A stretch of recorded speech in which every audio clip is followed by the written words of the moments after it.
Now, here's George Roberts. My guest today is Chuck Seese. Chuck is a radio announcer here in the Stroudsburg area. Chuck, great to have you here on the program. 40 years in the business. Yeah. That is amazing. And today you're with 93.5 WSBG here in Stroudsburg. You've been with them for a while. 40 years. Yeah. Let's talk a little bit about you, though, before we get into all your history of radio.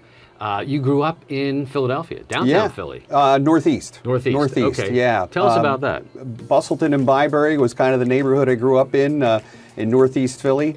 It was a great place to grow up because, you know, we were in the city, but it kind of felt like it was in the suburbs. It, you know, had more of a suburban feel in the neighborhood that I grew up in.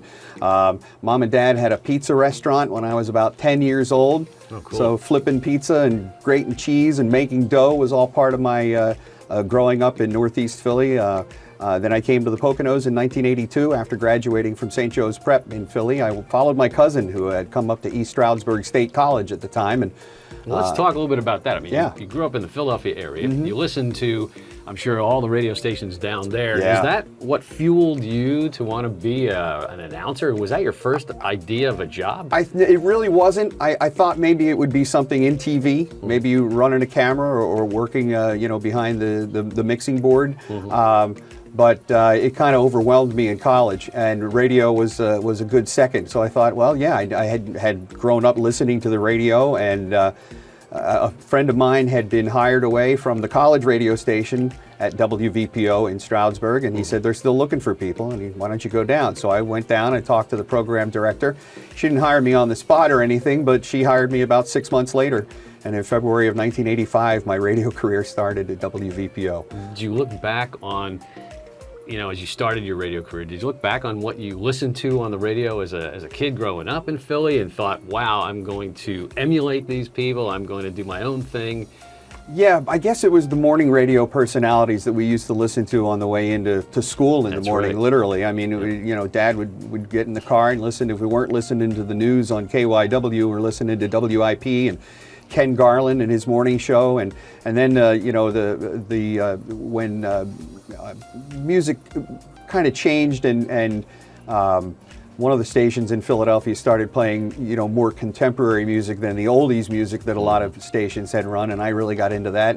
Terry Alexander Young, he used to be called the Motor Mouth, and I just couldn't believe how fast he talked, but how good it sounded on the radio. And I started making mixtapes and things like that when I was in high school, and that kind of became I guess an introduction into radio for me. Now, I'm surprised growing up in Philly that you didn't go to one of the schools down there for college, and instead you came up here to the Poconos. Yeah, I mean, my family had vacationed here in the Poconos, and I always was attracted to that, kind of getting away, I guess, from the hustle and the bustle of the city life. And yeah, Temple has a great radio, TV, and film program, but that's not where I wound up. I wound up coming to East Stroudsburg. Loved being here in the Poconos. Knew that I was, you know, only an hour and a half away. Spent a summer in Philly, but my summer between my freshman year and my sophomore year was the only summer that I was home. From that point on, I've never really been back to Philly other than visits. Yeah. What do you see when you go back? Still like to get a good cheesesteak or a good pizza at the pizza shop around the corner from where we grew up. They still have really good pizza there. Station Pizza is the name. Shout out. There you go.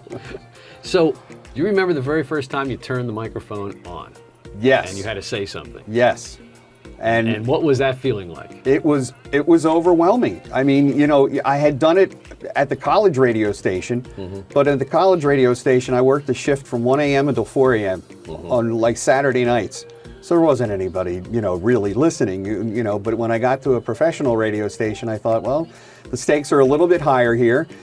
People are going to have an expectation for you to be, you know, decent at what you do. So you start off slow, you pronounce words you can pronounce, and you leave the other ones for the quote-unquote real professionals, right? But it was a lot of fun. And the other thing that was interesting, because the difference between the music I was listening to and growing up and the music we were playing on WVPO back in 1985 was completely different. VPO was kind of a middle-of-the-road station, as they might say, or adult contemporary, as they might say today. And in those years at VPO, the format changed to big band, so we went even further back in time than what I had been used to growing up as a kid. Well, let's give people some context here about that time, you had an AM/FM station owned by the same company here in Stroudsburg. You had WVPO AM and WVPO FM. That's right. Which eventually became 93.5 SBG. Yep, about 2 years before I got to the radio station, they had become a 24-hour full-time FM with WSBG as the call letters. But up to that point, I mean,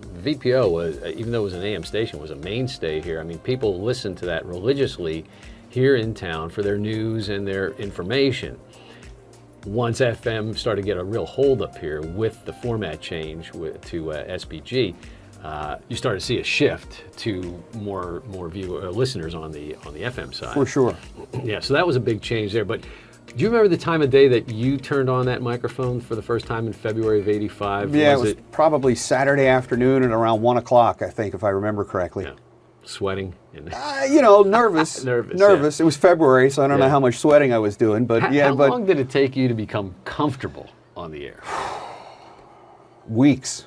I mean, you're still making sure that the record is queued up properly, and we talked about it this morning with what we play now. I mean, I haven't touched a record, in decades, literally. But that was always the thing, making sure that it was queued up properly. It would take a certain amount of time for the turntable to get up to speed. You had to know where that was, and so it was usually about anywhere between a quarter turn and a third of a turn of the turntable would get it up to speed. So you wanted to have it queued up properly, and so there was attention to detail that doesn't necessarily apply today. Right.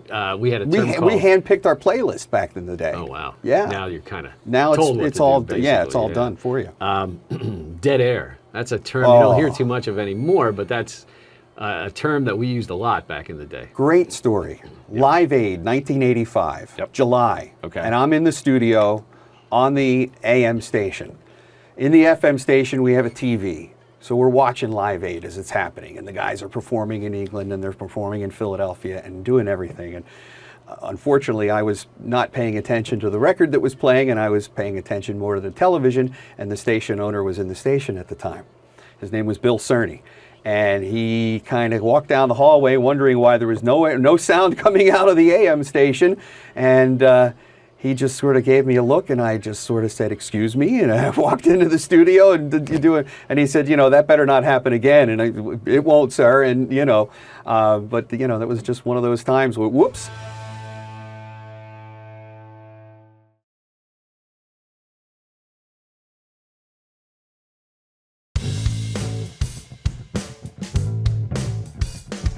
.3.5 SBG with Elton John and Dua Lipa. It is 8:43 on the morning show, and all week long we have been giving you the chance to win concert tickets. My guest is Chuck Seese on 93.5 SBG morning announcer here. Chuck, let's talk a little bit now about your progression. You got here to WVPO in 1985. Where did you go from there? What happened? I stayed part-time. I actually started working part-time on WSBG FM in that summer of '85. 3 years later, in the fall of 1988, they made me a full-time host. And it was interesting because at the time, a host on the FM station was headed up to Rhode Island. Our owner, Bill Cerny, had bought a station in Woonsocket, Rhode Island, and he wanted to put a morning team together to do that. And the morning guy on the FM, WSBG, came to me and said, "Would you like to go up to Rhode Island with me?" And I had just gotten the full-time gig on WVPO, and I thought, I'm gonna want to see where this takes me. Sure. So I respectfully declined and stayed where I'm at and where I am now. And pretty much all the 40 years have been here in Stroudsburg. There was 2 years that I was over in Newton, New Jersey for a while, working for a rock station there that was in our company. But other than that, it's been all 40 years right here in Stroudsburg. How do you feel you have been treated by the different owners over the years as far as you, Chuck Seese, and your announcing capabilities? The standard operating procedure, I guess, is a new owner comes in and you fear for your job. I think I'm very lucky in that I've had 5 or 6 different ownership changes in the 40 years that we've been here, and everybody has said, we want to keep you. You're doing good work. We like the work you're doing, and we want you to continue it. So that's about as nice as a compliment as you can receive when a new owner comes in and they want to keep you on staff. We've had some controversial announcers here in the Stroudsburg area. You've always maintained sort of a, no vulgarity, no real, blue type of, comments on the air. You think that's kept you here? I think part of it, I mean, realizing that, mom and dads are in the car, and a lot of times mom and dads might be in the car with kids. So, you don't want to have mom and dad have to have a conversation with something they just heard on the radio. So, I mean, that's kind of been the, my thought process behind that. There have been times, and I've been suspended for things in years past. Oh. I could. Anything good you can tell us? Well, I could tell you a story about a fist fight that happened on the air in the WVPO studio, and the Stroudsburg policeman that walked down the hallway a few minutes later. Wow. I won't tell you who it involved, other than myself, because I still want to maintain that friendship. Wow. Yeah. But and that was another situation where you're thinking, how am I not going to get fired? Right. So the gist of the story is that the other person involved had a little more experience and a little more seniority at the radio station, and a new president of our company at the time, it was Commonwealth Broadcasting, and the new fella came in and he said, well, if you fire one guy, you got to fire the other. And they said, well, we've invested so much time in this other person that we're not going to do that. So we received a 1-week suspension without pay, and I considered myself to be very, very lucky. I can't imagine that there are a lot of other people that have, thrown some fists in a studio and still had the job to tell about it. Yeah. Now, okay, that's an unusual situation. Yes. But any highlights that were positive that you would like to mention that you've had being a radio announcer? For years, I used to get birthday cards on my son's birthday from listeners. My son was born on August 24th, and I remember coming to the radio station the day he was born, drove up from the Lehigh Valley, went on the SBG morning show at the time with the broadcaster that was on the air at that time. And it just blew me away that 15, 20 years later, I'd be getting birthday cards for my son on August 24th from listeners of the radio station. So that means that I've made a connection with people, and I'm very proud of that. Besides being an announcer here on the radio in the morning, you also do announcing for sports coverage of different types. Yep. How did you get involved with that? That was East Stroudsburg University, and Pete Nevins, who was the sports information director at the time, it was his job to basically every statistic that there is from any game of any athletic competition, it would be his job to make sure that there's a record of that. He would write all the articles and all the stories. And I can't remember exactly how it happened, but I do remember that he wanted to know if I was interested in doing sports broadcasting. And sure, why not? So, that led to now 37 years as being the voice of East Stroudsburg University football on the radio. And with their advent of webcasting, they webcast every home sporting event now. So I get the chance to do men's and women's soccer. In fact, I have a soccer match coming up this week that I'll have to announce. I'll be on the road with ESU football. In the winter time, we do basketball with East Stroudsburg University, and softball and baseball in the spring. So I am busy from the middle of August to the middle of May, and sometimes even into June. Have you always been involved with sports, as far as watching sports, playing sports? It's that always kind of been a passion. So I've you never really been have to learn a lot to do the job. No, I've never been a big athlete. I played 2 years of competitive soccer and 1 year of competitive baseball, all before the time I was 15. And I realized that I was not an athlete, but I really, really liked watching sports, and I think latched on to announcers like, Pat Summerall and John Madden, and the way they did their work, and I thought that was always interesting too. So, being out there for one of those little brown jug football games was probably my very first one in 1989, with Dick Merring sitting alongside of me. He was a longtime football coach for some of the high schools and also at East Stroudsburg University. And, just doing that and having that be one of my first, broadcasts was pretty special too.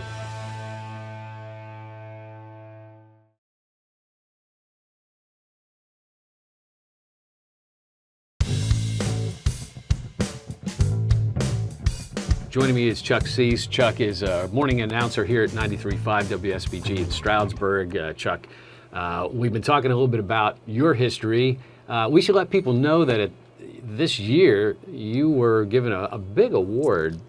Tell us about that. Yeah, that has to be one of the big highlights in my career, George. I think is being named the Pennsylvania Association of Broadcasters Radio Broadcaster of the Year for 2025.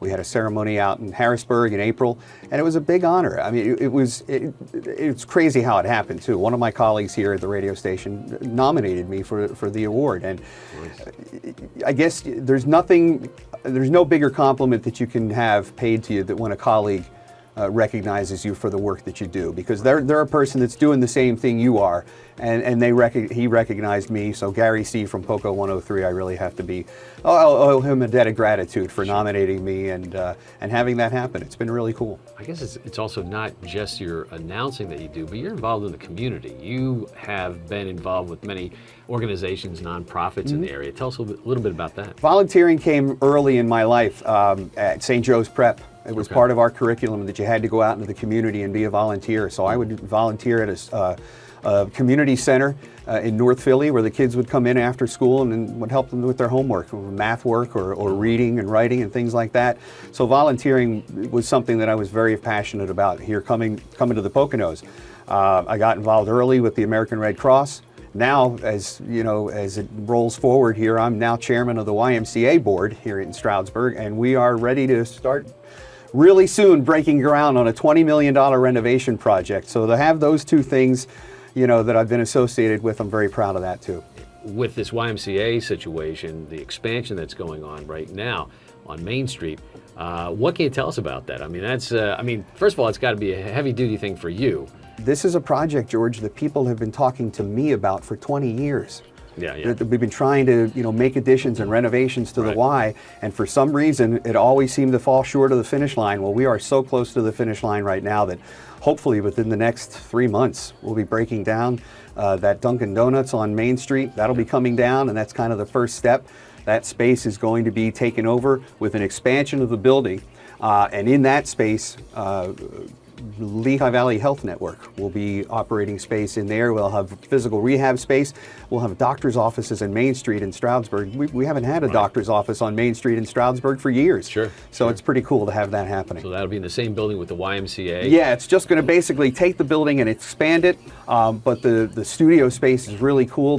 Folks will be able to do PT and literally look out the window overlooking Main Street in Stroudsburg. It's going to be really nice. Any parts of the existing building going to stay the same, or is it all being redone? I mean, some of the spaces may have a facelift or an upgrade. Obviously, we're going to do some things with the pool. The pool is going to be brand new. Okay, good. So the old pool will be gone. Yeah. The gym will probably stay the same, maybe with some design upgrades, but the gym is in good shape, really, and gets a lot of use. So we're just really excited to get it started. And it's a multi-year project, so it's yeah, we hope to be in the building and having use of the building by the end of 27. Oh, good. So nice. That's good. Good progress on that. Let's get back to radio. Things have changed a lot since you started in '85. I mean, you mentioned that you used records on the air, vinyl records, and of course, all the problems that could happen with a vinyl record, with it skipping, or the cue burn. Right, cue burn. What's a cue burn? At the beginning of the record, right? Yep. And you put that needle on that piece of plastic or piece of vinyl, right? And it has to start up. I guess what you would say is it's digging a deeper groove into the groove that's already there. And sometimes you'd hear as the record or static. Right? Now, it's crazy because these days, I listen to all types of music these days. I still listen to the college radio station, where, by the way, it all started for me. It all started at WESS. Shout out to WESS FM. But nowadays, I'll hear music that kids are playing on that station, and there will be an intentional scratch or a hiss behind it to give you that. I mean, you've probably seen it on films and videos where they give you kind of a grainy look on the video to make it look old school, right? Same thing in music, and it's kind of weird that now they're putting that in on purpose to give it that sound. And today you do everything digitally, your music, commercials, and even when a caller will call in to win a prize, you record that. And if there's something that needs to be adjusted, you can actually edit. You have software here, audio software right in this studio to make adjustments. Basically, everything you hear on the radio, whether it's a commercial, whether it's something in between the records, or if it's a caller, that's literally turned into an MP3 file, and then that's played. So now you're live when you do your morning show, and you're here 5 to 9 every morning, Monday through Friday. Many stations around the country have what they call audio tracks, that the announcer will do tracks, and they're not actually in the studio. And I guess that's a efficiency and a time saver and a money saver for some stations too, because a lot of these announcers, you can get a good announcer that will do that for several stations. And your local station might end up getting a great announcer, but then of course it goes with the other side of that, right? You're not they're not here in the community sometimes. Yeah, I think that's kind of the downside, and it might have been, overlooked by some radio companies. I mean, one radio company decided to do that in small, medium, and large markets and found out that in the small and medium markets, it really didn't work. They just didn't feel that connection with the voice on the radio rather than being a person on the radio, and there's a difference. What do you think about everybody having the ability to do their own podcast? They can literally do their own radio show in their basement. I mean, I don't know about that. There's still things like licensing fees, and that's the one thing I see on social media all the time. Well, how do I start my own radio station? Well, the first thing you got to do is be prepared to pay for the music. What? it's not Pay for as the music, easy, right? Not as easy. Yeah, as I mean, you everybody just thinks. can't download files. Sooner or later, artists and record companies are going to find you, and they're going to want their pound of flesh, so to speak. Sure. So, 40 years in the business. What's the future hold for Chuck Seese? Whatever my wife tells me. No, I hit 60 this year, which that's a crazy number when you think about it. And a sidelight to that, when I was 35, I never looked forward. 35 for me was in the year 2000, and so I was like, oh, not that life's going to end, but I'll worry about that then. Well, here I am. It's 25 years later. And I'm looking at a light at the end of the tunnel that might be getting a little brighter and bigger. And that might be retirement. So, I mean, you never know. I mean, I would love to do this until they tell me I can't. Well, I hope you get to produce your own ending. I certainly hope so, too. Chuck, great having you on the program. George, thank you so much. You and I have known each other for 40 years. Yeah. And to see the paths that our careers have taken has been pretty interesting and pretty cool, too. And I'm glad to be able to know you for as long as we've known each other. Yeah, me too. Great ride.